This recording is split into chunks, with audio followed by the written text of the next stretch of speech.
আসসালামু আলাইকুম, সবাই কেমন আছেন? আশা করছি অনেক অনেক ভালো আছেন। ওয়েলকাম করছি আমার নতুন একটি ব্লগে।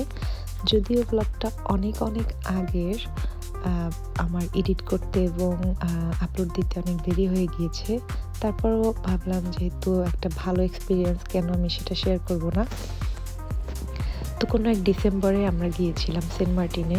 তখন জাহাজে কিছু প্রবলেমের কারণে আমরা জাহাজের টিকিট ম্যানেজ করতে পারিনি এবং দুর্ভাগ্যবশত ট্রলারও ম্যানেজ করতে পারিনি এবং শেষমেশ আমাদেরকে স্পিড বোর্ডে আসতে হয়েছে। যদিও এক্সপিরিয়েন্সটা খারাপ ছিল না, একদমই নিউ। তো সেন্ট মার্টিনে পৌঁছে যেটির এই জায়গাটাতে মেইন মার্কেটটা, তো এখান থেকেই ট্যুরিস্টরা মূলত যার যা দরকার সেগুলো কেনে। নর্মালি যেটা থাকে আর কি, কক্সবাজার সেন্ট মার্টিনে অলমোস্ট সেম আইটেমই। তো আমার এখানকার রিচ ক্রিম কফিটা খুব খুব খুব বেশি প্রিয়, আমি কখনোই মিস করি না। এটা আমার সেন্ট মার্টিনে সেকেন্ড টাইম আসা। তো এখান থেকে আমরা অটো নিয়েছি রিসোর্টে যাওয়ার জন্য। পরিবেশটা তো অসম্ভব ভালো, কিন্তু রাস্তা অসম্ভব খারাপ। মানে যত সুন্দর সিনারি তত সুন্দর রাস্তা। আসলে খুব শেকিং হচ্ছিল, যেটা ভিডিওতে খুব একটা না বোঝা গেলেও আমরা যারা ছিলাম তারা বুঝেছি। তো যাই হোক, এখন চলে এসেছি আমাদের রিসোর্টে। এটা হচ্ছে গোধূলি ইকো রিসোর্ট। অনেক সুন্দর রিসোর্টটা। তো আমরা শুরুতে চেক আউট করে রুমে যার যার ব্যাগ রেখে, আমাদের আর তর সইছিল না যে চারপাশটা ঘুরে দেখার। বিশেষ করে আমার তো নাই। তো ওই পাশাপাশি এই দুটো রুম ছিল আমাদের। আমরা ছিলাম, প্লাস আমাদের আরও একটা ফ্রেন্ড এবং তার ওয়াইফ ছিল, আরও কিছু গেস্ট ছিল। সবাই মিলে আর কি আমরা গিয়েছি। তো আমি মূলত চলে এসেছি সাগর দেখতে, কারণ সাগর আমার অনেক বেশি পছন্দ, আর সেন্ট মার্টিনের সাগর একটু বেশি পছন্দ। কারণ সবাই জানেন সেন্ট মার্টিনের নীল জল, আর এই ডিসেম্বরের টাইমটাতে সেন্ট মার্টিনের পানিটা একটু বেশি নীল থাকে। যে ভিডিওতে দেখাই যাচ্ছে, আমি কিন্তু ভিডিওটা সেরকম কোনো এডিট করিনি। এটা ন্যাচারালি এরকমই কালার, সামনাসামনি দেখতে বেশি ভালো লাগে। তো আমার মূলত এই জিনিসটাই আমাকে বেশি টানে। সেন্ট মার্টিনের সবচেয়ে বেস্ট পার্ট যেটা, এই নীল সাগর আমাকে প্রচণ্ড পরিমাণে টানে। তো এত জার্নি করে আসার পরেও রুমে কোনো রেস্ট না নিয়ে আমি চলে গিয়েছি সাগর পাড়ে দেখতে এবং রিসোর্টের ভেতরটা একটু ঘুরে দেখার জন্য কীরকম। তো এরপরে দুপুরবেলা আমরা চলে এসেছি লাঞ্চ করতে এবং লাঞ্চ সেরে আমরা একটু রেস্ট নিয়ে আবার গিয়েছি বিচে একটু ফটোশ্যুট, যেগুলো আমরা নর্মালি মেয়েরা করে থাকি, না করলেই না, দেখতেই পাচ্ছি। তো আমাদের বিকেলটা বিচের পাড়েই কাটে, আমাদের রিসোর্টের সামনেই। তো সন্ধ্যার পরে আমরা হালকা পাতলা ফ্রাইড ফিশ যেগুলো আছে বিচের পাড়ে, সেই দোকানগুলোতে খাওয়ার পরে এখানে বারবিকিউর একটা অ্যারেঞ্জমেন্ট ছিল, প্লাস ক্যান্ডেল লাইট ডিনার, যদি একটা সারপ্রাইজ ছিল বাই দ্য ওয়ে।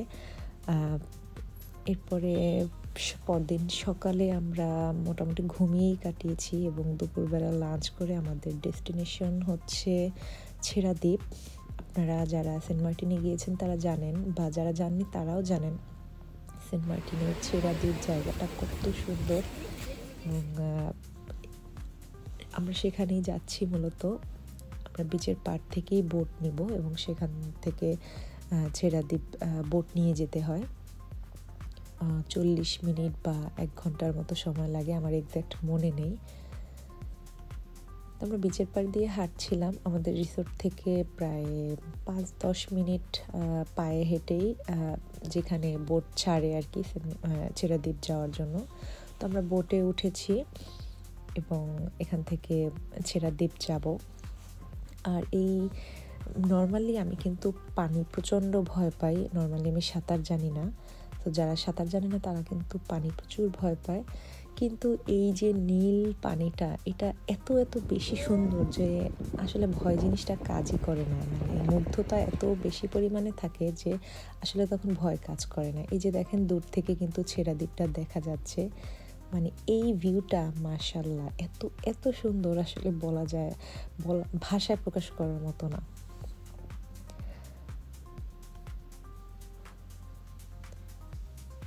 তো দূর থেকেই দেখতে দেখতে আমরা আরও কাছে চলে এসেছি ছেড়া দ্বীপের। আমরা এখন নামবো, বোট ভিড়ানো হবে এই সামনের দ্বীপটাতেই। ছেড়া দ্বীপ মূলত ছোট্ট একটা দ্বীপ। সেন্ট মার্টিনটাই অনেক ছোট একটা দ্বীপ, তার মধ্যেও আবার ছোট দ্বীপ। ম্যাপে দেখলে বোঝা যায় কতটা পিচ্ছি একটা দ্বীপ ছেড়া দ্বীপ, কিন্তু এত এত সুন্দর যা আসলে বলার বাইরে।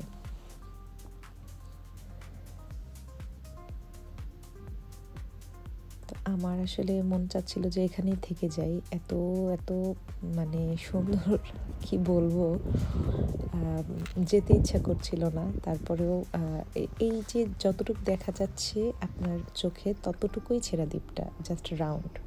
আমরা একটা রাউন্ড করে দেন কিছু ছবি টবি তুলে, যেহেতু এত সুন্দর ভিউ, আর সানসেটও প্রায় হয়ে যাচ্ছিল ওই সময়টাতে, কিছুক্ষণ আমরা এখানে বসে দেন আবার বিচের উদ্দেশ্যে যাচ্ছিলাম, মানে সেন্ট মার্টিনের উদ্দেশ্যে আমাদের হোটেল যেখানে, সেখানে।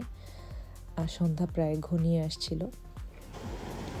তো পরের দিন সকালবেলা চেক আউটের সময়, তো যাওয়ার একটা সময়, সকালে নাস্তা করে আমরা রিসোর্টটা একটু ঘুরে দেখছিলাম। বাই দ্য ওয়ে, এটা আরেকটা রিসোর্ট। মেইনলি আমরা কোথাও যদি বেশি দিনের জন্য যাই, আমাদের অভ্যাস হচ্ছে বিভিন্ন রকমের রিসোর্ট বা হোটেল ট্রাই করা, যে একটা তো এরকম, অন্য একটা কীরকম দেখি। তো আমরা এরকম করতেই থাকি। তো এটা আরেকটা রিসোর্ট ছিল, সম্ভবত মেঘলা অথবা মেঘনা রিসোর্ট। কিন্তু এখানের ভিউটা সুন্দর হলেও, রিসোর্টটা সুন্দর হলেও ওদের সার্ভিসটা খুবই বাজে, তাই আমি কাউকে এখানে রেকমেন্ড করব না। যাই হোক, যাওয়ার আগে সমুদ্র যেহেতু আমাকে সবসময় টানে, আবার সমুদ্রকে একটু টাটা বাই করতে এসেছি।